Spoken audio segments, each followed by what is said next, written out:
chapter of devotional service, Bhakti Rasamrita Sindhu, begins from the analysis of the characteristics of pure devotional service. And the pure devotional service are divided into 6 main characteristics. And the first one is, pure devotional service brings immediate relief from all kinds of material distress. That's a very big statement.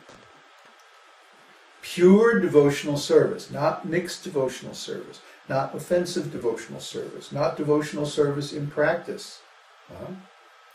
Pure devotional service, the perfection, the ultimate goal, the topmost realization of devotional service brings immediate relief.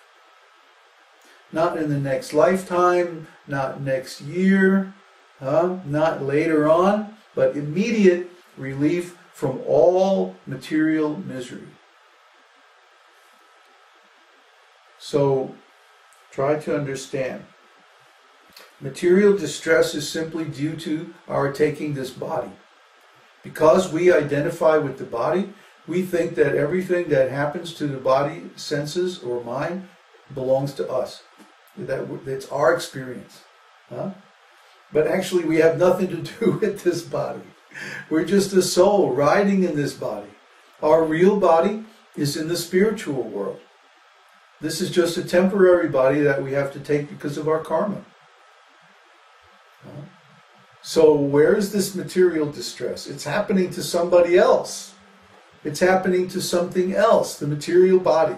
It's not happening to us. We're the soul within the body. As soon as you realize what Krishna tells Arjuna in the 2nd chapter of Bhagavad-gītā, that you're not this material body, you're the spirit soul within the body. As soon as you actually realize that, you become free from all material distress. Now, try to understand. If you're experiencing material distress of the body or the mind, it is because you are identified with something that's not you. You're identified with the material body. The material body is just a vehicle. It's like a car. It's like saying, oh, my car hurts so bad. Nobody's going to talk like that because they know they're different from their car. So as soon as you know that you're different from your body, then you won't be subject to its distress or pleasures either. You see? So try to understand. Pure devotional service means complete realization of spiritual identity. When you attain that, there's no more material distress. Immediate. Just like if you chant any bona fide mantra very nicely, with full concentration, no distractions, and no offensive. Offenses in chanting are mostly conceptual offenses. They are based on a wrong understanding of who we are, who Krishna is, and how to serve him. But as soon as we chant the mantra based on a proper understanding of those things, we immediately get a result. Krishna immediately reciprocates from the transcendental plane. Our consciousness immediately changes to spiritual consciousness, and we immediately feel bliss and detachment, causeless transcendental knowledge. We get knowledge, we get realizations. For example, Haridas Thakur, who was the incarnation of chanting the holy name. In fact, he's called the Namacharya. That means the world teacher of chanting the holy name. He was illiterate. He couldn't read anything. And yet, he could speak at length on highly technical subjects in Vaishnava philosophy. Well, how is that? Because he was chanting practically 24 hours a day. Krishna gave him full realization of all transcendental knowledge. Just like somebody asked us the other day, if the Vedas are the only source of complete transcendental knowledge on this planet.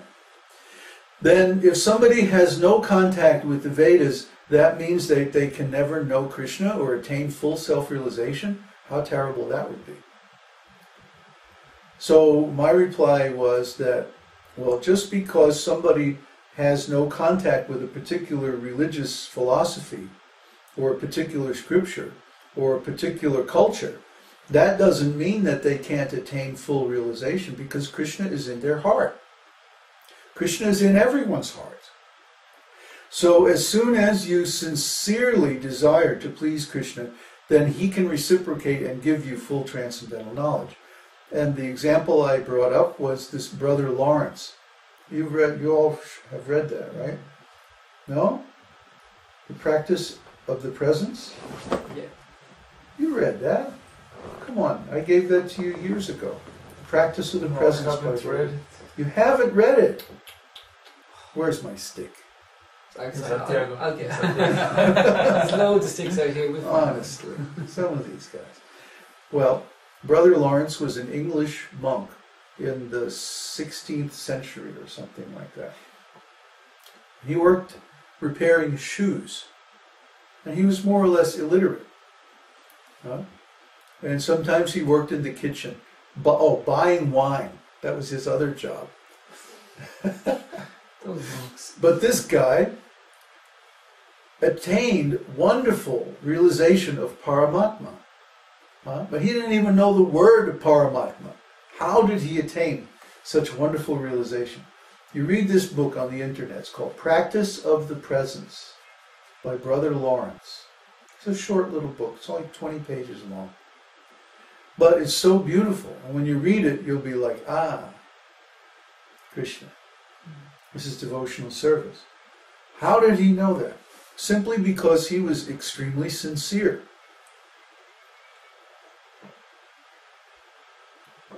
He was utterly sincere, and therefore Krishna enlightened him from within.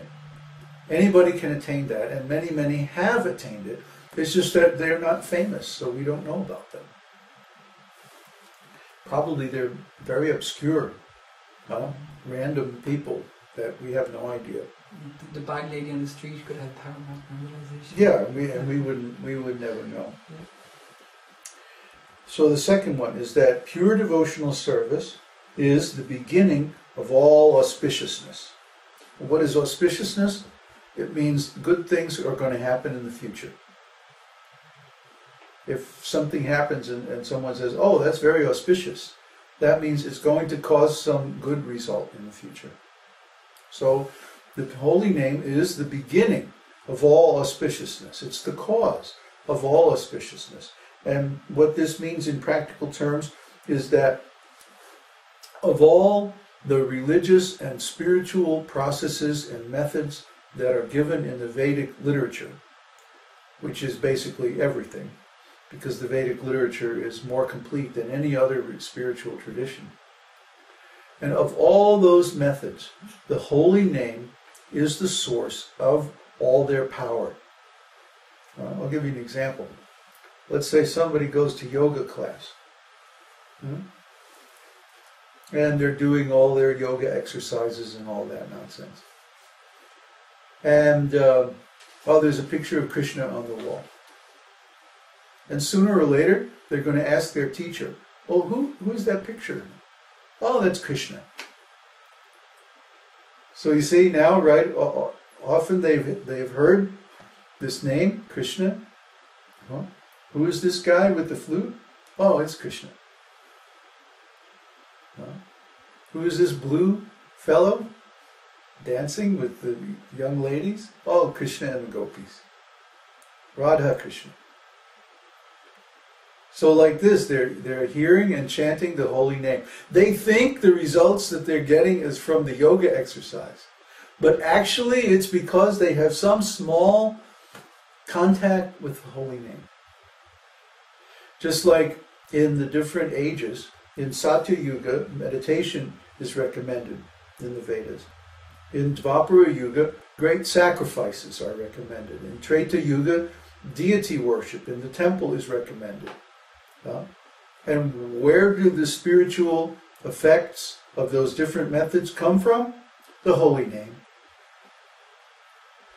But because the holy name is only indirectly experienced in those contexts, that the benedictions or the results come slowly. And also because the chanting of the holy name in those environments is offensive. It's not pure. So it takes some time to have its effect. Actually, the holy name is completely pure and gives immediate effect of complete liberation from material consciousness. But due to our offenses, the result takes some time to manifest because we're blocking it. We're keeping Krishna away from us with our offenses. Try to understand. The result of the holy name is immediate and complete.